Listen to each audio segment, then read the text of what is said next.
2024 లేదా 25లో డిగ్రీ లేదా బీటెక్ చదివారా? సాఫ్ట్‌వేర్ జాబ్ కోసం ఎదురు చూస్తున్నారా? అయితే కోడ్ జ్ఞాన్ 100 డేస్ కోర్సులో చేరండి. జాబ్ సాధించండి. నమస్తే విజయ పెద్దన గారు. నమస్తే ఉషా. మ్యారేజెస్ అయిపోయిన తర్వాత కూడా భార్య, నేను అమ్మాయి వైపే ఫస్ట్ మాట్లాడతాను, ఎమోషనల్గా ఎందుకు ఇంకొకరికి కనెక్ట్ అవ్వడం జరుగుతూ ఉంటుందంటారు? అంటే రీజన్స్ ఏంటి?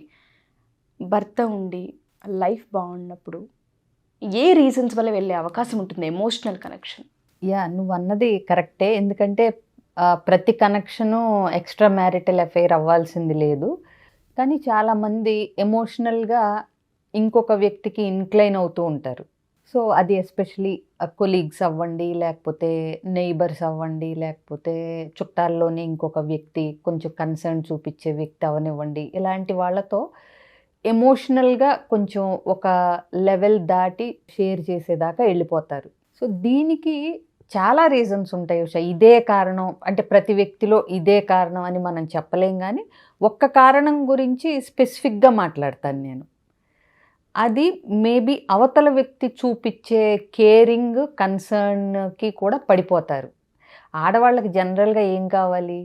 ఒక ఓదార్పు, ఒక అనునయం, ఒక మంచి మాట, కేరింగ్, ఇలాంటివి కావాలి. సో ఇవి భర్త జనరల్గా భార్య పైన చాలా ప్రేమ ఉంటే కూడా ప్రతిరోజు ఇవి ఎక్స్ప్రెస్ చేయాల్సిన అవసరం ఉంది అని అనుకోడు. అంత అంటే ఫార్మల్గా ఉండాలని కూడా అనుకోరు కొంతమంది. నా భార్యే కదా, నా భార్యకి నా ప్రేమ ఏంటో తెలీదా, ఇప్పుడు నేను చెప్తేనే తెలుస్తుందా, ఇలాంటివి అనుకునే అవకాశాలు కూడా ఉంటాయి కొంతమందిలో.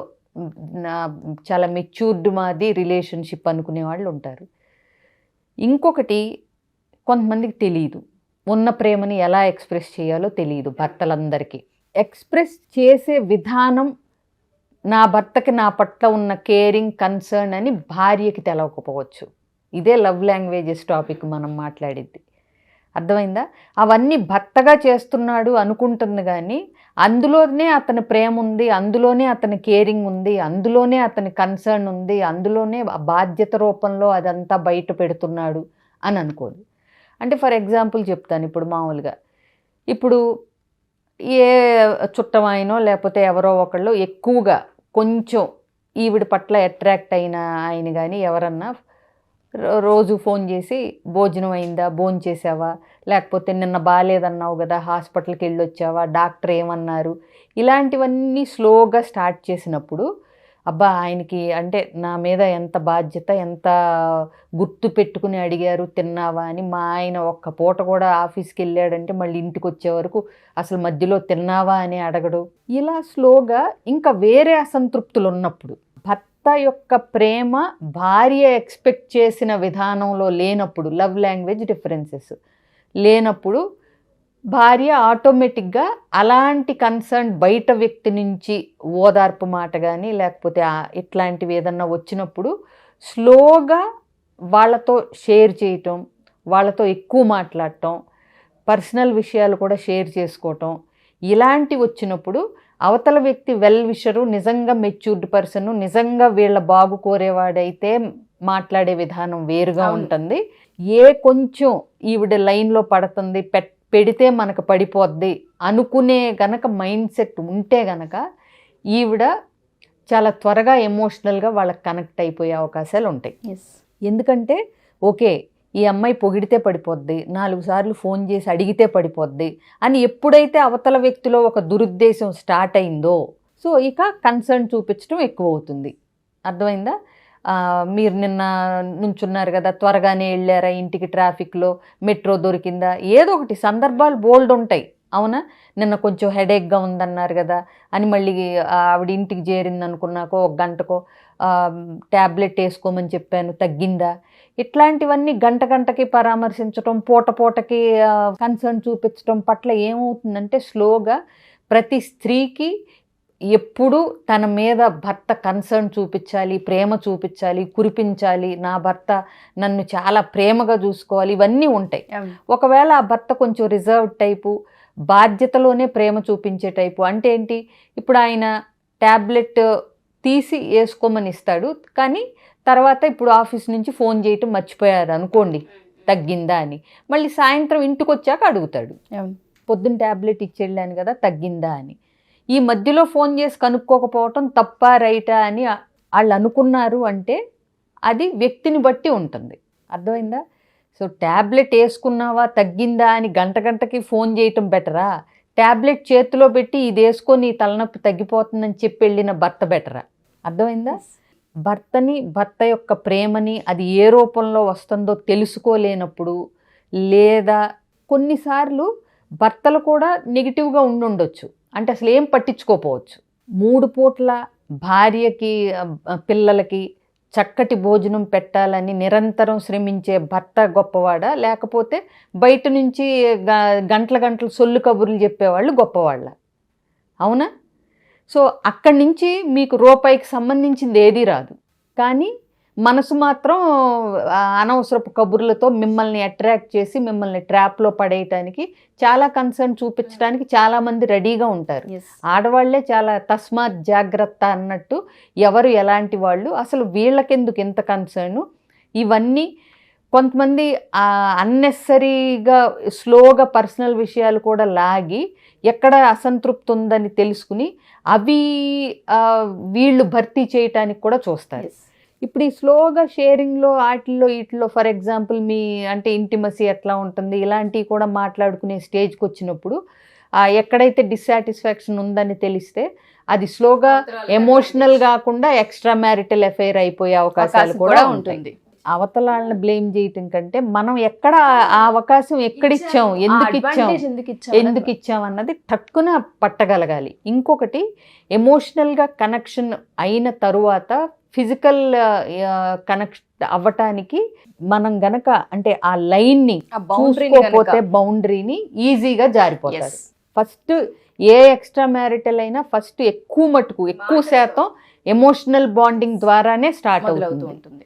సో ఆ బౌండరీ మీకు ఎప్పుడైతే ఓకే, ఏదో ఒక పరిస్థితుల వల్ల నెగిటివ్ ఆర్ పాజిటివ్ ఆర్ మీరు మీ భర్తని ప్రేమను అర్థం చేసుకోలేక అవతల వ్యక్తి పరాయి వ్యక్తి చూపించే బూటకపు అంటే కేరింగ్నే ప్రేమ అనుకుని కానీ ఏదైనా అనుకుని చాలా కన్సర్న్, ఈ వ్యక్తికి నా మీద చాలా మంచి అభిప్రాయం ఉంది, ఇతను చాలా మంచి ఫ్రెండు, ఇలా అనుకుని మీరు అన్నీ షేర్ చేయటం అన్నీ చేయటం చేస్తూ కనుక ఒక లైన్ దగ్గరికి వచ్చేసరికి మీకు మీ బౌండరీ లైను అర్థం అవ్వనంత వెర్రి వాళ్ళు ఎవ్వరు ఉండరు. ఆ రాంగ్ స్టెప్ తీసుకునే ముందర ఖచ్చితంగా తెలుస్తుంది. తెలిసినప్పుడు ఆగగలుగుతున్నారా లేదా, అది ఇంపార్టెంట్ ఇక్కడ. సో ఎమోషనల్ కనెక్షన్ కూడా ఎక్కువ ఎవరితోనూ పెట్టుకోవద్దు, ఎస్పెషలీ ఆపోజిట్ జెండర్తో అని మనం గుర్తుపెట్టుకోవాలి. ఎంతవరకు ఉండాలో అంతవరకే.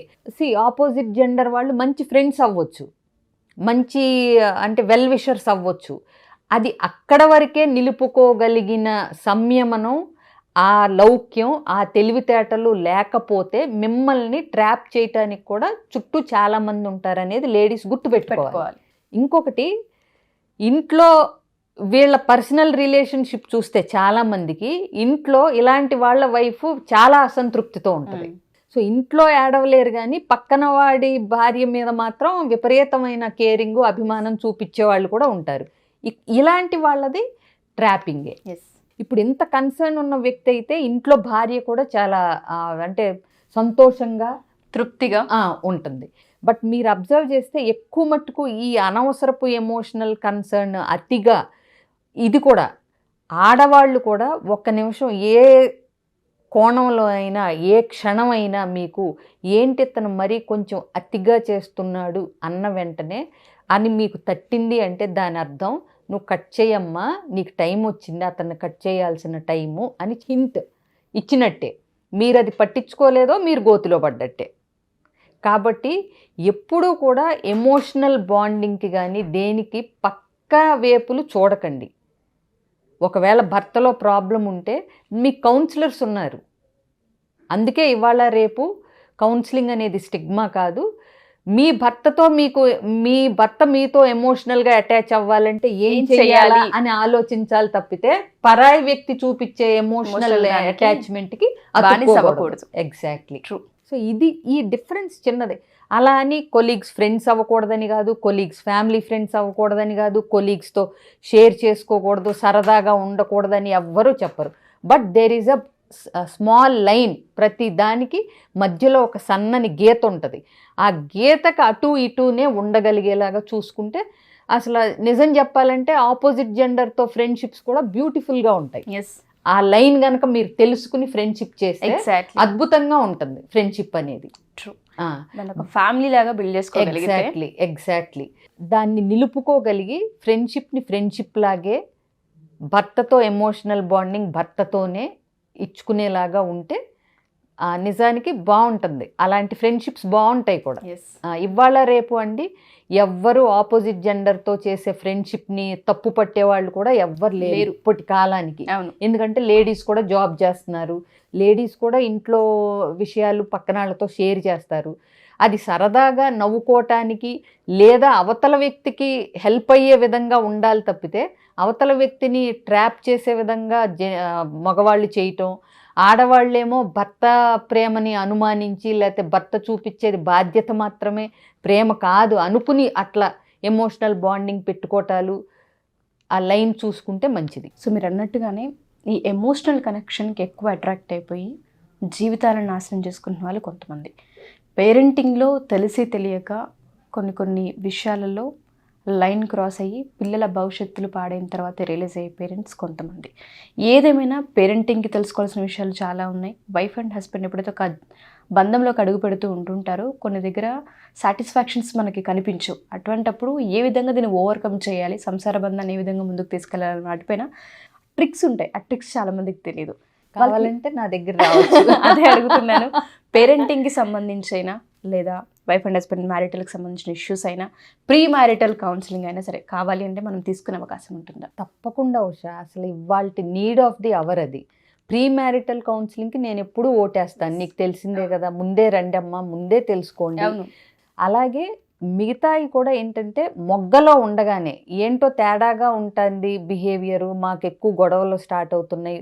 కొంతమందికి ఎస్పెషలీ ఒక టాపిక్ ఒక విషయం వచ్చినప్పుడు ఎంతకీ అది తెగదు, ఆ విషయం మీద ఇద్దరు ఒక ఏకాభిప్రాయానికి రాలేరు. అలాంటప్పుడు ఇమ్మీడియట్గా అసలు పేరెంట్స్ని ఇన్వాల్వ్ చేసేసి వాళ్ళని కన్ఫ్యూజ్ చేసి కంటే కూడా ఒక అవుట్ సైడ్ పర్సన్ మీకు ఎప్పుడూ నిష్పక్షపాతంగా మీకు చెప్పగలిగే అవకాశాలు ఎక్కువ ఉంటాయి. కాబట్టి పేరెంట్స్ అంటే బయాస్డ్ ఉంటారు. ఇప్పుడు నేను నా పేరెంట్స్కి నా కోణంలోంచి చెప్తాను, అవతల వ్యక్తి వాళ్ళ కోణంలోంచి చెప్తాను. అప్పుడు ఎప్పుడైనా వినేవాళ్ళకి అవతల వ్యక్తిదే తప్పు అనేటట్టు ఉంటుంది. మనం చెప్పటం కూడా అలాగే చెప్తాం. మనం ఏదైతే అనుకుంటున్నామో అదే అవతల వ్యక్తికి చేరేలాగా చెప్తాం.